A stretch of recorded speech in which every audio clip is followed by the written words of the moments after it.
Welcome, Dr. James Beckett, Sports Card Insights. Thanks, sponsors, Topps Panini, Upper Deck, Heritage Auctions, Huggins & Scott Auctions, Mike Stadium Sports Cards, Burbank Sports Cards, ComC.com, and Beckett Media, Beckett Grading, Beckett Authentication. This is the final part of the Baseball Card Hall of Fame episode. Actually, the YouTube show that I did, I was guesting with Ray and Mike and Victor.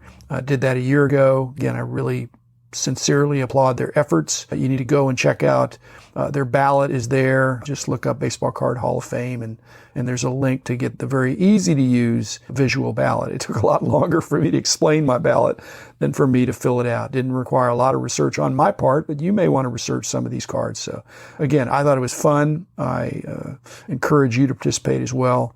And these are the kinds of things in the hobby that hopefully can get some traction in media, that we as a hobby, it's the greatest hobby in the world, and we have our act together. We have recognition of some of the iconic cards from the past and present. So again, thanks Ray, Mike, and Victor. Thanks listeners. Here is the final part of the last group of cards in the ballot.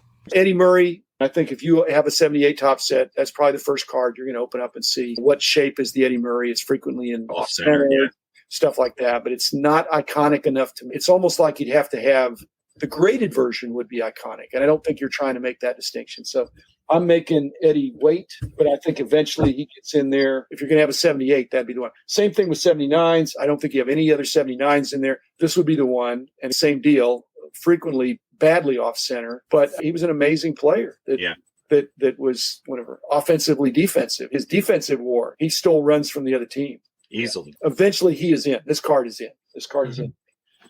Okay, Victor, we actually did an episode about this. The Fernando Mania was a real thing, but I'm making Fernando wait. Again, on reflection of our discussion, I just think Fernando was so outstanding at the end of 1980. And there was some buzz about him coming out, but they spelled his name wrong. Fernand, yeah. And he gets a multiplayer card with Topps, and Donruss doesn't even include him. And so who's doing the research for that? Yeah. So, yes, I have this card in eventually. It's very worthy, but I was going to make it wait. It's a good representation for 1981, which was a very exactly tough year. And the other thing that's unusual, Victor, is that for this card, and Rich and I just did an 81 Fleer episode. Mm-hmm. This is an uncorrected error. They're correcting all these other crazy errors in 81 Donruss and 81 Fleer. This is an obvious front-facing error, and they don't even correct it. It's weird. I don't know what's going on. Okay. Next is 83 O-Pee-Chee, Tony Gwynn, new to the ballot. I think eventually having an O-Pee-Chee card in there that's baseball, that's the same is worthy just to demonstrate, or maybe the Donruss Leaf. But I wouldn't do it this year, even though that's a great card, legitimate rookie. And at a glance, it looks the same, and you look closer, and it's not. Right. So I would eventually vote for it, but not this time.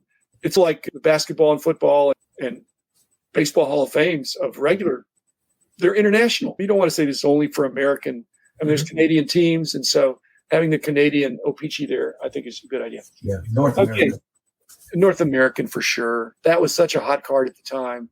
And it put the traded update rookie sets on the map. That set, you had Clemens and Gooden.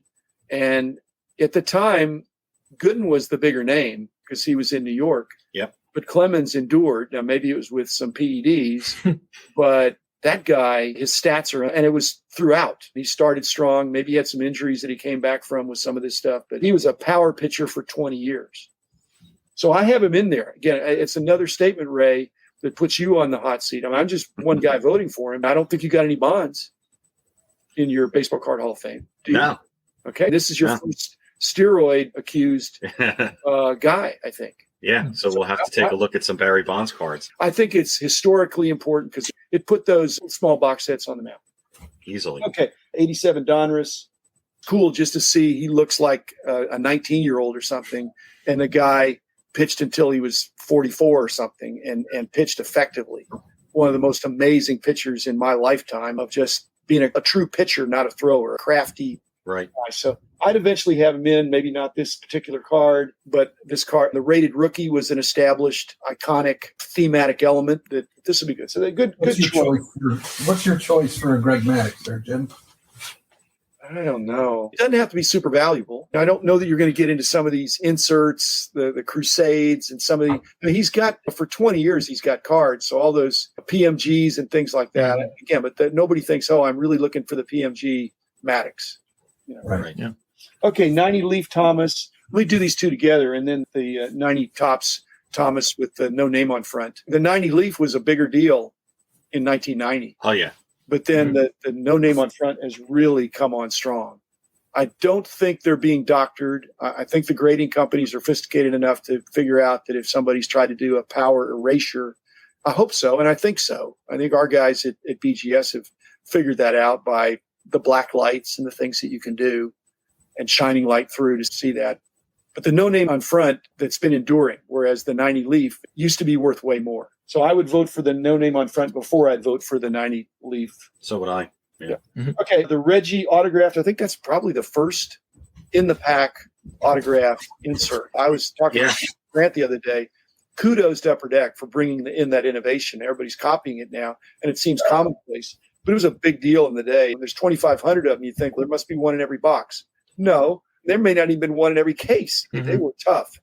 Eventually, I would put it in there for its historical importance, but not this year.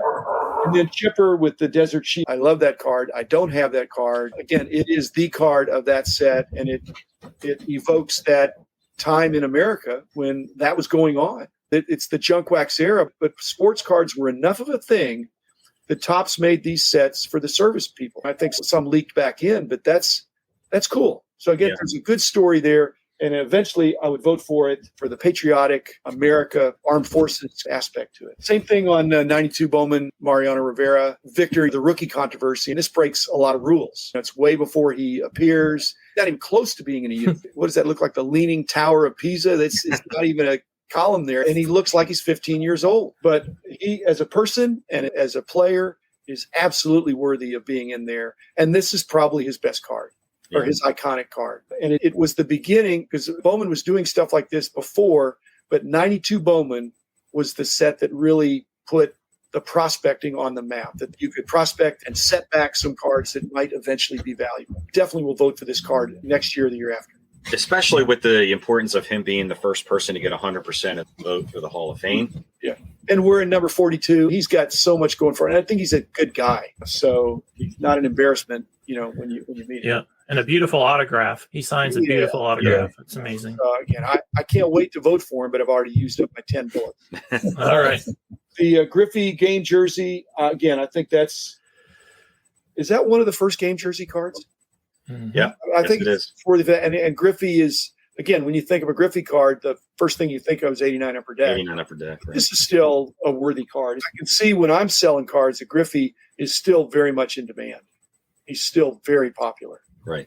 And especially in Seattle uniform. It's a big deal. Yep. He's got a lot of people want it. And then last, and not necessarily least, but same thing. I think there's the Upper Deck was innovating in those days. Game used bat for Babe Ruth. That's very cool. You don't realize what a big deal that was at the time. Right. Now, stuff like that all over the place. Not that card, but some of those kind of game use things. They're not in the $1 box, but they're in the $2 box or the $5 box or something. Even for decent players, not Babe Ruth, obviously. But again, thanks to Upper Deck, I think, for doing inserting the game use stuff, because game used and autographs are a huge part. That's the thing now, yeah. Okay, and then last point, I don't think you have any serial numbered cards in the Baseball Card Hall of Fame yet. Not yet, no. So that would be another innovation that I would add something. And I don't know what it would be. It wouldn't necessarily be the first one, because some of the first serial number cards were numbered to 5,000. And some of those Donruss Elites and things like that are to 10,000, and they were one per case. Really hard to get. So I wouldn't necessarily go historical. Maybe a nod to some of the newer cards, but not necessarily Mike Trout, but that'd be an obvious one. But maybe the Wander Franco. I mean, that's gotten so much publicity. But something that's serial numbered, I would like for people to come into your digital virtual Hall of Fame and get a sense of all the breadth of what people could collect. That's why my hat's off to you guys for pushing this effort, because I think it really, they need to see, hey, there's old cards, there's new cards, there's these innovations along the way. And no offense to Victor, but they're not all rookie cards. Rookie cards are a huge deal.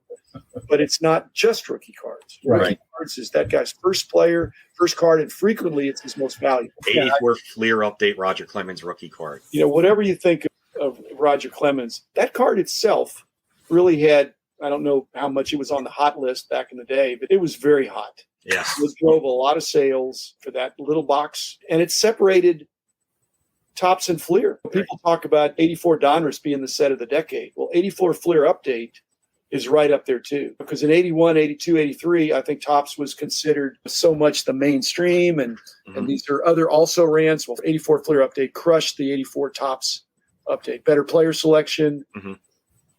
Yeah, easily. It was definitely the first update. Puckett would be another one. Yeah, absolutely. Kirby Puckett rookie too.